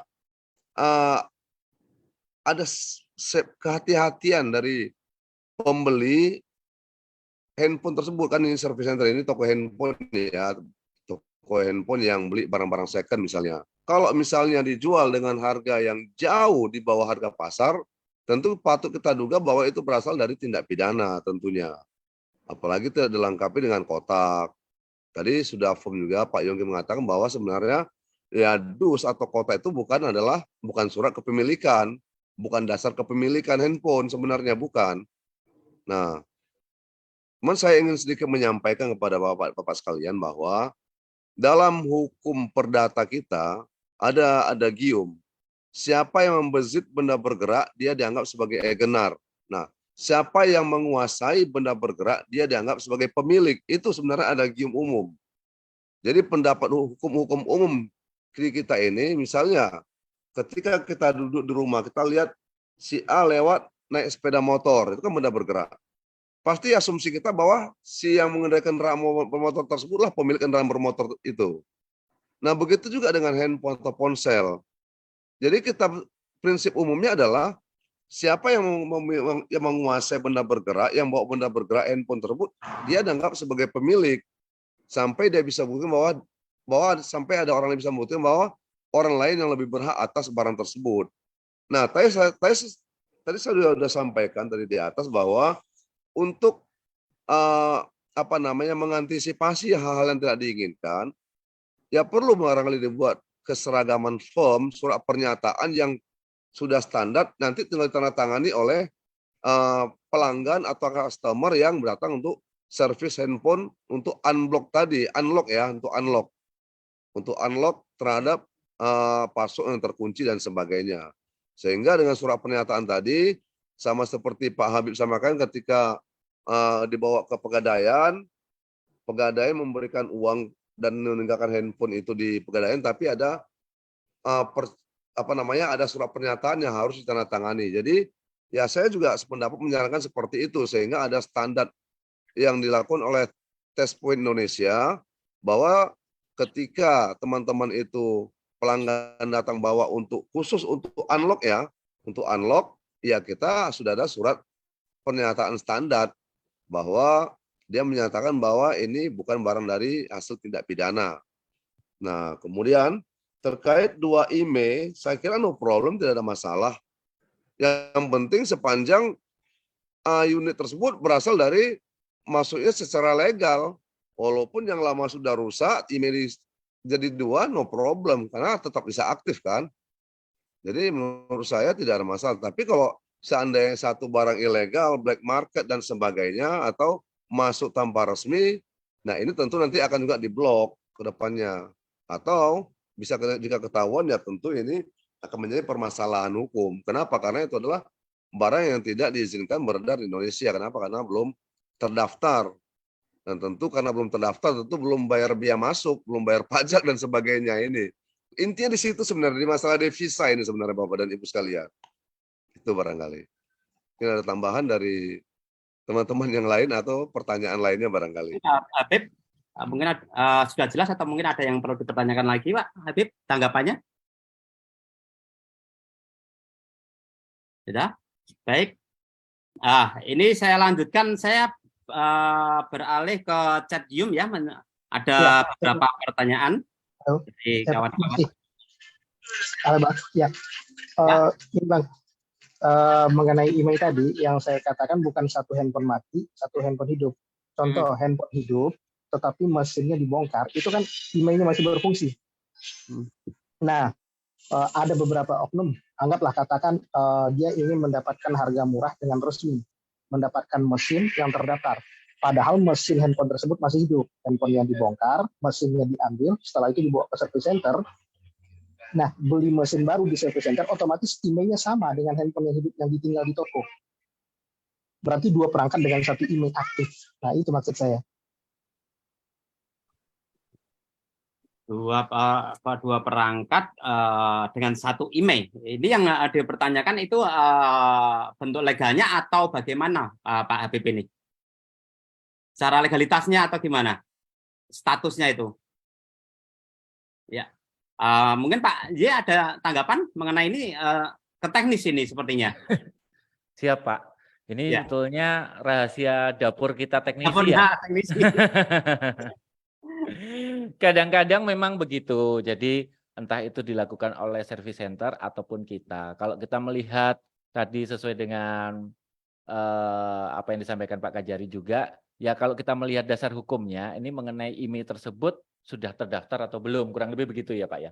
Nah, mengenai pada waktu kita melakukan perbaikan handphone di lapangan, lebih luas daripada yang disampaikan Pak Habib, katakanlah sampai penggantian beberapa IC yang ada hubungannya dengan IMEI, contoh mungkin CPU ataupun mungkin IMMC atau UFS, itu kadangkala kita perlu rebuild. Tapi niatan kita kan bukan untuk membobol atau mengunblock IMEI tertentu, karena IMEI-nya sudah ada dan IMEI-nya sudah register gitu kan. Sehingga kita hanya melakukan penulisan ulang atau perbaikannya ke arah security itu membangun IMEI yang memang sudah tidak memang IMEI-nya tidak terblok oleh negara ini, memang bisa dipergunakan. Saya pikir secara teknis, kalau kita bicara secara teknis, mungkin hal tersebut akan terjadi di lapangan, tapi selama itu tidak melakukan kegiatan yang dianggap merugikan negara tadi gitu ya, kurang lebih. Nah, itu saya pikir kok masih memungkinkan untuk dilakukan. Apalagi kalau tadi disampaikan oleh Pak Habib Fitra, yang melakukan ini adalah otoritas dari industrinya sendiri, yaitu service center resmi. Nah, itu ya silahkan saja, saya pikir itu memungkinkan lah. Ya kadangkala hidup ini juga nggak ada hitam, nggak ada putih, kadang-kadang abu-abu, merah muda, kuning, dan sebagainya gitu ya. Jadi saya pikir kalau tidak hitam-hitam seperti itu ya silahkan saja menurut saya pribadi ini ya. Selama berbeda dengan bahasan kita malam ini yang unblock tadi itu ya. Yang unblock memang selama belum disediakan alur untuk bagaimana orang perorangan, warga negara untuk meregistrasi atau kasar kata pemutihan lah ya. Dia tahu dia dikirimin kerabatnya handphone luar negeri yang mungkin dia masuknya di dalamnya tumpukan baju gitu kan, kita nggak tahu gitu ya, ada hadiahnya handphone, lalu tapi diberikan kesempatan oleh negara ini untuk membayar pajaknya gitu ya. Itu moga-moga waktu itu terjadi tidak terlalu lama gitu ya. Saya berharap juga sebagai saya karena juga punya tempat servis yang kemungkinan juga sering didatangi orang yang minta tolong seperti itu, ya saya berharap juga bersama dengan rekan-rekan kita bisa memfasilitasi jalur resminya gitu ya. Nah, tapi kalau di luar itu yang tadi dilakukan Pak Habib, saya pikir sah-sah saja. Menurut saya begitu mungkin kurang lebih. Silakan Pak. Monggo Pak Moderator. Baik. Ya, terima kasih jawabannya. Pak Habib begitu kira-kira ya, Pak Habib ya. Ya. Ini saya akan ada pertanyaan di chat ya. Ini mengenai tanda tangkap ya.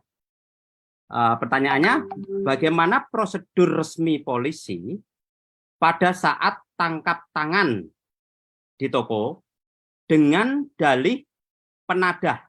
Apakah polisi harus membawa surat perlengkapan penangkapan atau tidak?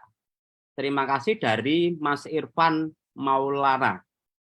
Itu pertanyaan itu, silahkan Pak Jufri untuk ditanggapi. Baik, terima kasih Mas Aryo. Nah, terkait dengan tangkap tangan, kalau di istilah hukum kita, bahasa sehari-hari di masyarakat itu tertangkap basah katanya. Nah, ini tertangkap tangan itu tidak diperlukan membawa surat perintah, tidak diperlukan.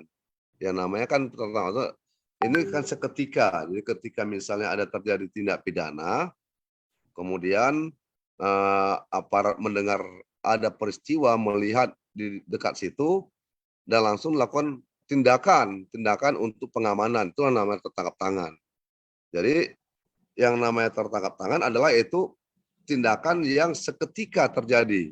Jadi tidak ada perencanaan dari kantor, tidak di mapping, tidak disadap, tidak dilakukan pengintaian, tapi terjadi seketika. Jadi sehingga tidak diperlukan surat perintah penangkapan, surat penggeledahan, tidak diperlukan, tapi boleh dilakukan penggeledahan di situ, penggeledahan di tempat, penggeledahan pakaian, penggeledahan rumah dan sebagainya. Bila terjadi tertangkap tangan. Nah, misalnya ada misalnya si A melakukan tindak pidana pencurian misalnya. Dia membobol rumah, kemudian mengambil handphone. ngambil handphone ini kemudian dibawa ke toko service center misalnya. Nah, masih ngobrol-ngobrol ini, masih ditanya-tanya, masih diwawancara, ditanya oleh apa namanya si teknisi, ini apa rusaknya, apa kira-kira yang perlu kami berikan pelayanannya. Tiba-tiba datang aparat misalnya kepolisian menangkap si pencuri tersebut. Nah, itu tertangkap, tapi si pemilik service center, si pemilik apa namanya teknisi handphone Test Point Indonesia itu tidak terlibat dalam tindak pidana tersebut. Tapi mungkin ya untuk menjadi saksi itu dimungkinkan. Barangkali demikian ya Mas Aryo ya. Jadi beda selama ini. Selama ini kan sering kita dengar namanya operasi tangkap tangan. Yang namanya operasi itu ya tidak tangkap tangan. Tangkap tangan itu ya seketika pada saat ketika terjadi peristiwa atau diserukan oleh hal yang ramai, yaitu dalam rumusan undang-undang dalam KUHP, dalam KUHP seperti itu definisi tertangkap tangan. Mungkin demikian Mas Aryo ya. Baik, terima kasih atas tanggapannya Pak Kadari. Ini ada lagi pertanyaan ya. Saya saat ini akan menjawab membacakan terlebih dulu pertanyaan-pertanyaan yang ada di chat sebelum kita lanjutkan diskusi yang lain. Dari Pak Heru Berkah. Ya. Tadi mengenai prinsip kehati-hatian Pak Jufri. Jadi sebelum kita melakukan reset atau melakukan unlocking, itu tentunya kan harus dicek dulu WA-nya, terus kemudian nomor handphonenya, terus isi-isi dalam di unit tersebut. Sedangkan pada posisi tersebut unit adalah posisi terkunci. Nah, di saat sudah terbuka, pasti data-data hilang. Bagaimana Pak untuk antisipasi atau pengecekannya lebih detail lagi atau lebih berpedoman pada prinsip kehati-hatian tadi, Pak? Selain ini tadi ya, mencocokkan data-data WA atau itu pertanyaan dari Pak Heru Barkah.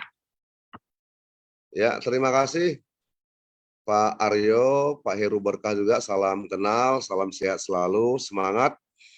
Tadi selain kita meminta informasi sekedar untuk kan ketika kita tanya misalnya ini handphone dia, tentu dia dengan mudah menjawabnya sebenarnya, tidak ada kesulitan. Kalau kita milik sendiri, tidak dengan berbohong, tentu akan mudah menjawab. Misalnya nomor WA yang aktif di ponsel ini nomor berapa, kemudian nomor teleponnya apakah sama dengan nomor WA-nya, misalnya seperti tadi ya. Nah, kemudian kalau menurut saya untuk kehati-hatian tadi, salah satunya juga ya dengan membuat belangko surat pernyataan, kalau bisa ya sama seluruh Indonesia, seluruh anggota Test Point ini dibuat belangko standar yang sama, surat pernyataan dari pemilik unit menyatakan bahwa ini bukan berasal dari tindak pidana atau dari kejahatan. Nah, bila ini ada hal-hal yang berkaitan dengan kejahatan, akan menjadi tanggung jawab si pemilik unit, pemilik ponsel. Itu barangkali untuk untuk sebagai antisipasi untuk melingkari kita sehingga tidak terjadi hal-hal yang tidak diinginkan. Ya. Baik. Karena itu sudah menjadi belangko standar sekarang itu, Mas Aryo. Ya, sama ya. Sekarang ini kan misalnya ada kegiatan namanya PTSL. PTSL itu pembuatan sertifikat tidak berbayar, tidak bayar. Itu program pemerintah melalui BPN atau pertanahan. Nah, dengan sistem PTSL ini itu disiapkan belangko oleh kantor pertanahan seragam Indonesia, surat pernyataan bahwa tanah ini adalah milik dia. Dan bila ini tidak sesuai dengan pernyataannya dan ternyata ada masalah hukum di kemudian hari, akan menjadi tanggung jawab si pemohon sertifikat. Nah, jadi itu di lingkungan pemerintah juga sudah dipakai sebenarnya Mas Aryo. Jadi tidak ada salahnya Test Point Indonesia juga menggunakan hal yang sama tapi seragam. Barangkali ya. Iya. Membuat itu ya. Ini untuk kehati-hatian ya. Jadi paling tidak nanti ada standarisasi form yang akan mungkin bisa dikaji terlebih dahulu dari Test Point, kira-kira form tersebut pernyataan kepemilikan Itu. Silakan Izin Pak. menambahkan, Pak Aryo. Izin menambahkan, Pak Aryo. Ada tambahan, Jadi, tambahan. sebentar Mas Aryo memotong sedikit. Baik. Sekedar konfirmasi buat teman-teman, acara kita hari ini kita cukupkan nanti di 21.30. Jadi kita masih ada waktu sekitar 20 sampai 25 menit lagi untuk interaktif tanya jawab. Nanti 21.30 acara selesai karena mungkin kita persiapkan untuk kegiatan besok. Jadi kita perlu istirahat. Demikian sebagai informasi, silakan dilanjut. Baik, Pak Bang Doli. Ya, dilanjut. Silakan Pak Z.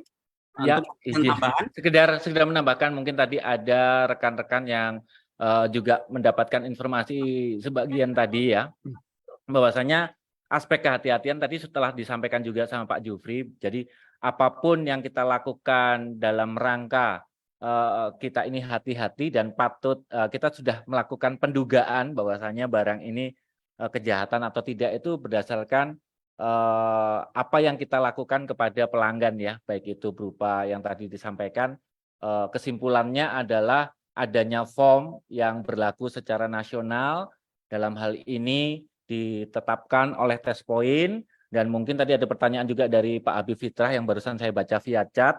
Nah, ini form ini siapa yang bikin? Mungkin tadi sudah disampaikan Pak Jufri, ini disepakati oleh pengurus pusat Tespoin, diberlakukan nanti kepada semua anggota Tespoin, lalu mungkin akan disosialisasikan apabila dianggap perlu kepada pihak-pihak aparatur penegakan hukum, hanya untuk menginformasikan bahwasanya kami melakukan hal tersebut apabila dianggap perlu. Nah, yang tadi tentang kehati-hatian itu sebetulnya kurang lebih gini. Ini juga saya juga mau meminta dorongan motivasi ataupun semangat dari Pak Jufri nih. Kurang lebih kalau saya memandang begini Pak, selama kita sudah berhati-hati atau setidaknya di dalam proses itu tadi kita melakukan pendugaan-pendugaan, entah itu dengan form surat yang ditandatangani bukti kepemilikan, ataupun kita sudah menanyakan dosbook, ataupun katakanlah kita menanyakan kira-kira nomor teleponnya berapa di dalam, dan seperti tadi yang disampaikan. Nah, andai kata kita melakukan itu dan kita benar-benar memang tidak terlibat memang di dalam kegiatan pencuriannya, penadahannya, ataupun kegiatan penipuan atau kejahatan yang dilakukan dengan bukti barang tersebut, sebetulnya kita, yang saya mau tanyakan, seharusnya kita pede saja ya Pak Jufri ya, pede saja, mau disidik sebagai saksi atau apapun, mau nanti sampai dilimpahkan berkas ke kejaksaan, seperti apa? Atau mungkin kasus seperti ini pernah terjadi Pak Jufri, barangkali ada pengalaman tertentu. Bagaimana sih nasib orang yang mungkin dia memang nggak tahu, dia nggak turut serta lah, dia juga nggak melakukan penadahan tersebut Pak Jufri. Polos-polos saja. Silakan, monggo Pak Aryo, mohon izin. Ya, Pak Jufri silakan. Silakan Pak Jufri, tanggapannya. Terima kasih Mas Yongki, ini pertanyaan yang menarik ini memang. Ya, pertama memang tadi kan kita ada langkah-langkah untuk sebagai prinsip kehati-hatian, itu Dafon dan sepakat. Kemudian yang kedua, sepanjang sebenarnya dalam hukum itu ada namanya mens rea dan actus rea namanya. Nah, mens rea itu adalah niat batin. Nah, sepanjang kita tidak memiliki niat batin, memang niat itu hanya kita dengan Tuhan kita yang tahu memang. Tidak bisa, susah untuk pembuktian mens rea niat batin ini. Tapi dengan langkah-langkah yang telah kita lakukan, itulah sebenarnya menunjukkan bagaimana kita mewujudkan niat batin itu. Nah, jadi ketika misalnya kita membuktikan seseorang di persidangan, di pengadilan, dengan sengaja misalnya. Sengaja itu kan niat. Misalnya kasus baru-baru ini pembunuhan, dengan sengaja dia melakukan pembunuhan. Nah, kita membuktikan anasir-anasir perbuatan atau langkah-langkah perbuatan dilakukan oleh orang tersebut. Sehingga bisa kita simpulkan bahwa dia memiliki mens rea dalam melakukan perbuatan ini. Nah, dengan langkah-langkah yang telah kita lakukan tadi, menanyakan misalnya nomor WA yang aktif di sini, nomor teleponnya, dan sebagainya, kemudian membuat surat pernyataan bahwa itu adalah barang yang tidak berasal dari tindak pidana atau barang perbuatan pidana, itu adalah sebuah langkah-langkah yang sangat bagus, yang sudah merupakan pagar benteng buat teman-teman yang tergabung dalam Tespoin Indonesia ini. Nah, jadi setelah itu kita pede saja, Bapak dan Ibu sekalian, Mas Yongki, harus lebih nih, percaya diri. Kenapa? Karena sepanjang saya sudah bekerja 22 tahun lebih di kejaksaan, kenapa? Karena semua penyidik kan banyak ini. Nah, semua muara penyidikan itu pasti masuknya ke kejaksaan. Kenapa? Karena hanya satu-satunya lembaga yang bisa mengajukan perkara ke persidangan itu adalah jaksa. Dan kita yang akan membutuhkan semua apa yang disangkakan terhadap seseorang itu oleh penyidik. Nah, sepanjang 22 tahun ini kami belum pernah menerima satu perkara pun terkait dengan kegiatan unlock terhadap security handphone yang terkunci. Jadi teknisi lah misalnya. Teknisi yang dilakukan sebagai tersangka, terdakwa ke persidangan itu belum pernah. Sama sekali belum pernah, Pak. Saya sudah tugas hampir 14 kali pindah. Sudah 7 provinsi. Nah, jadi tidak ada satupun yang pernah kita temukan. Kita sampai, dan tidak pernah ada dikirim oleh penyidik kepolisian sampai ke kita, Pak. Jadi, ya tentu lebih apa namanya, kalau kita sudah melakukan hal-hal yang tadi kita sepakati tadi, langkah-langkahnya, itu sudah menunjukkan bahwa kita tidak memiliki mens rea di situ. Nah, sehingga ya percaya diri saja problem itu, Pak. Nggak apa-apa. Nanti di mana-mana kalau ada terjadi, ya kita diskusi nanti. Kenapa? Karena toh apapun makanannya, minumannya tetap testosteron, siapapun penyidiknya, penuntutnya tetap jaksa kok. Kejaksaan, betul. Ya. Pak. Ya, jadi yang menyatakan P21 itu kita. Betul. Tapi ini ya maksudnya dari sisi hukumnya, yuridisnya Bapak dan Ibu sekalian ya. Mungkin itu Mas Yongki ya. Baik, Pak. Ya, tadi ada yang melambaikan tangan tadi, Pak Jistar. Silakan, mungkin ada pertanyaan, Pak. Pak Jistar. Masuk? Oh, tidak masuk ya. Saya lewati dulu ya. Ini. Izin. Silakan Pak Jistar. Ada pertanyaan? Assalamualaikum warahmatullahi wabarakatuh. Waalaikumsalam. Salam kenal, kami dari Sumatera Selatan, Pak. Baik, salam kenal juga. Ya, jadi ini mengenai prinsip kehati-hatian tadi kan. Kalau untuk yang sering kami temui di sini, kalau untuk kita ketemu langsung sama konsumen atau sama user yang bawa HP langsung kita, mungkin kita bisa tanyakan dusbox ataupun tanyakan nomor WA yang aktif di HP ataupun kelengkapan yang lain, itu mungkin bisa. Tetapi kami di sini bukan hanya menerima konsumen langsung, tapi juga kadang menerima operan dari counter-counter lain yang dalam jumlah banyak, dan kita tidak tahu apakah counter tersebut sudah menanyakan kelengkapannya, atau kita tidak bisa menduga atau patut menduga bahwa itu hasil kejahatan. Nah, umpama di kemudian hari ternyata handphone ini bermasalah, terus secara hukum ini bermasalah, apakah kita yang secara face to face tidak ketemu dengan pelanggan tadi atau konsumen tadi itu bisa tetap dijerat hukum, atau mungkin seandainya bisa, apakah ada solusi atau jalan keluar yang bisa kami ambil supaya kami tidak terjerat dengan kasus hukum itu. Demikian Pak, terima kasih. Assalamualaikum warahmatullahi wabarakatuh. Waalaikumsalam warahmatullahi wabarakatuh. Ya, ini tadi dari Sumatera Selatan ya. Jadi pertanyaannya Pak, ini teknisi mendapat unit dari teknisi yang lain sehingga tidak langsung bertemu, ya, tidak langsung bertemu. Pada di kemudian hari ternyata seumpama terjadi masalah, gitu. Bagaimana ini Pak? Apakah juga ikut terkena masalah tersebut, ataukah mungkin bagaimana solusinya? Silakan Pak Jufri untuk memberikan tanggapan. Ya, terima kasih Mas Aryo. Salam buat Pak Jistar dari Palembang, Sumsel. PMP sama Duku Palembang. Ya, tetap Jambi Pak, mari Pak. Iya. Jangan lupa kirim ke Minggu.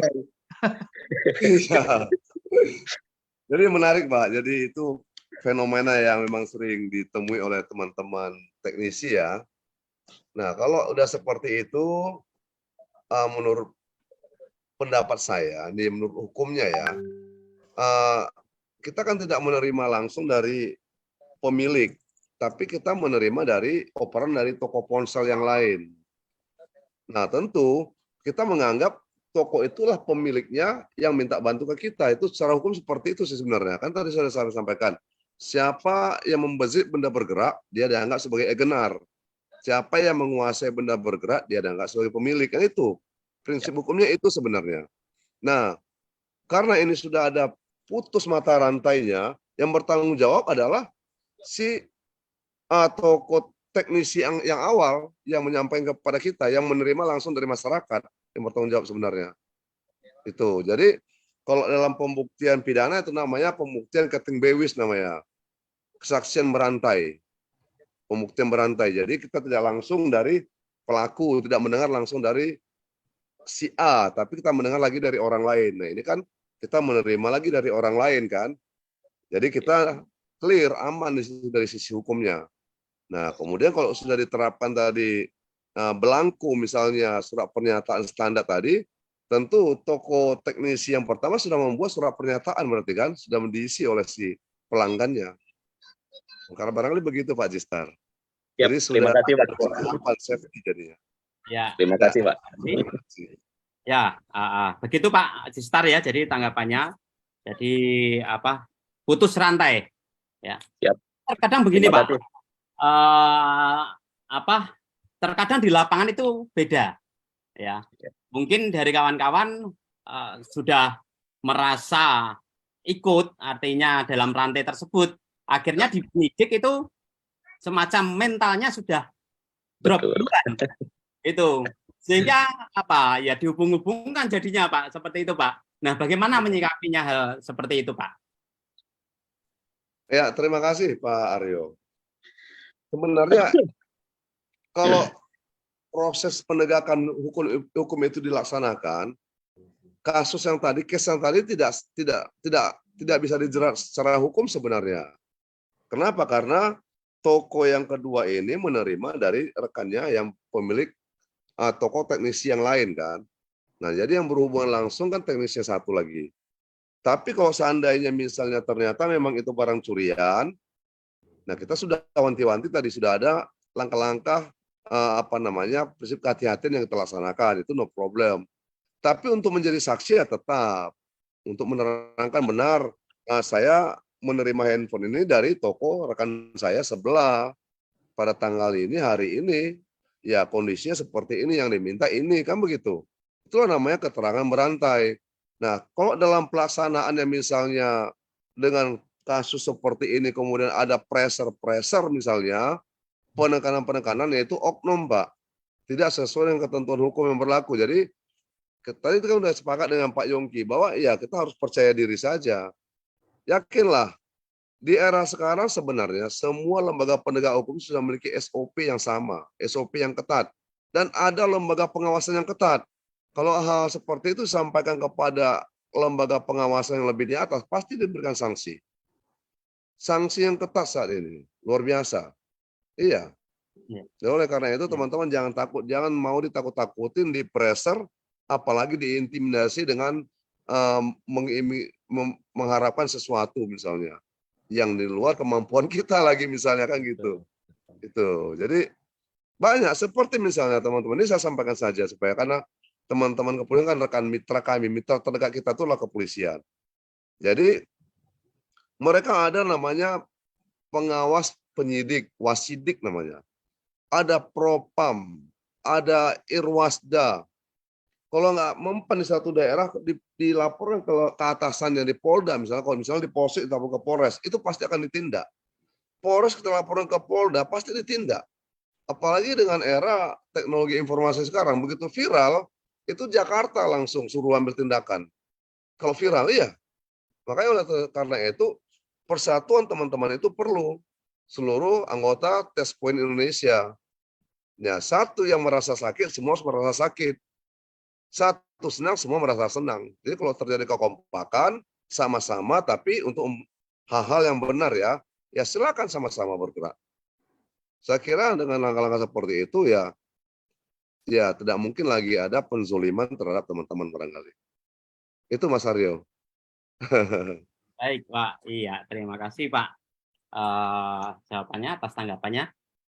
Berhubung waktunya tinggal sedikit lagi, ya. Ini perlu saya sampaikan bahwa kegiatan malam ini, kegiatan malam ini adalah salah satu bentuk dari kawan-kawan ya. Kawan-kawan semua yang melakukan setiap bulan dengan iuran.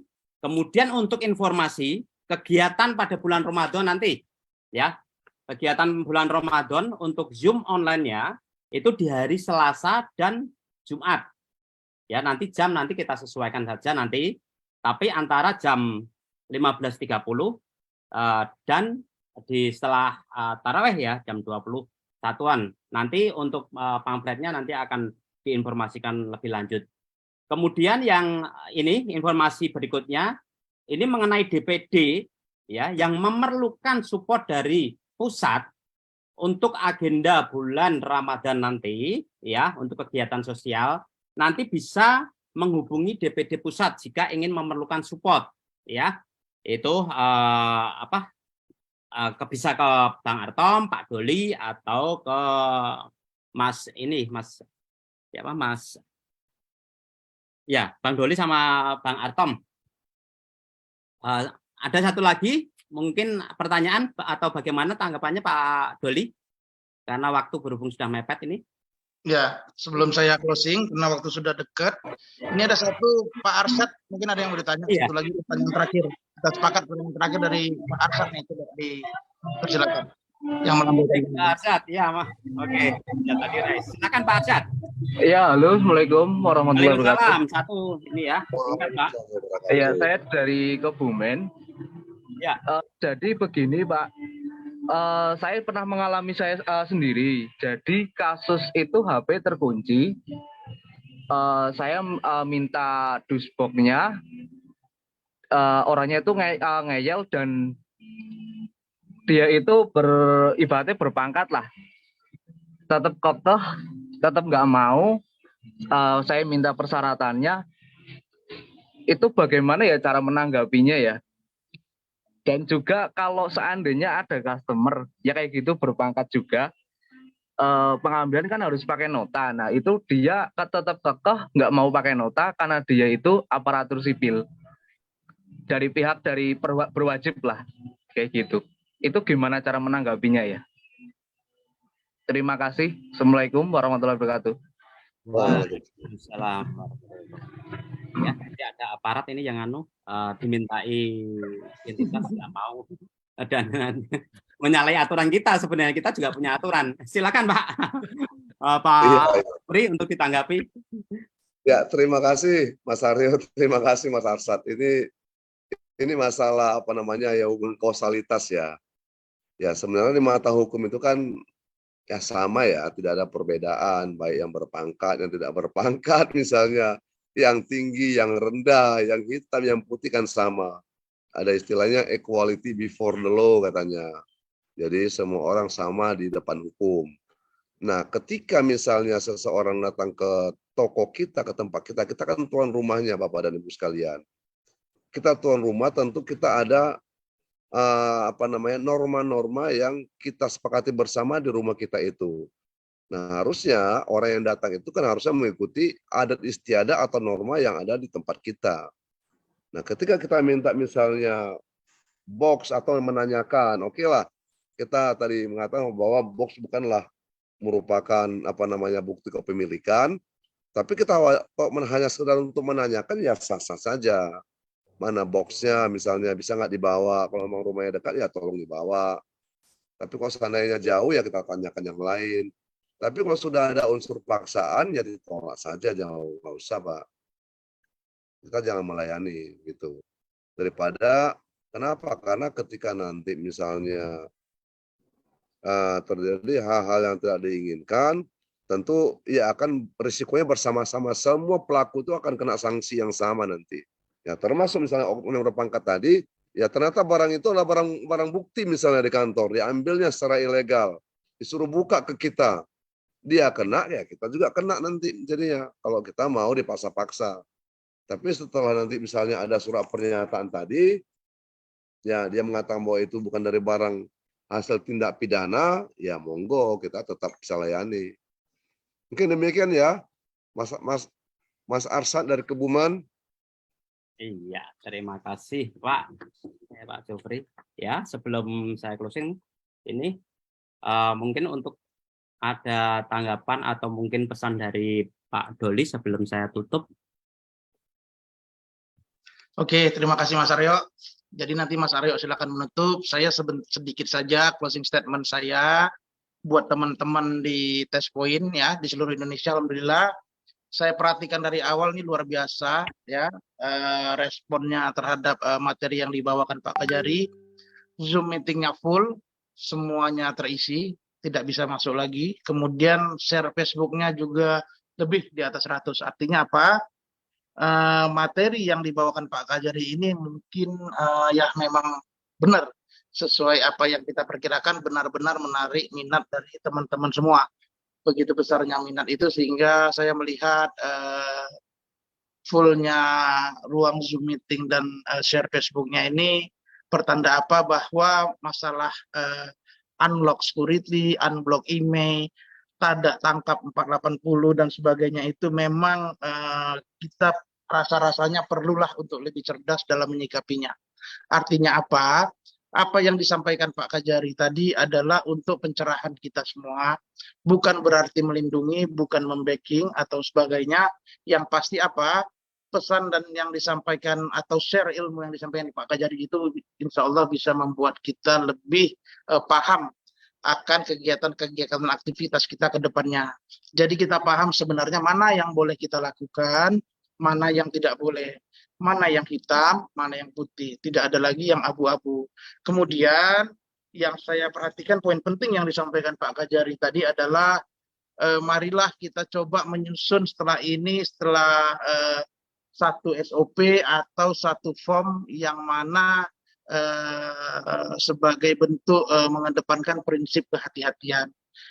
Prinsip patut diduga artinya form itu akan kita buat dalam bentuk atau kita konsep dalam bentuk yang mengakomodir sebuah kepentingan yang mana form tersebut insya Allah nanti akan membuat teman-teman bisa lebih leluasa dalam bekerja.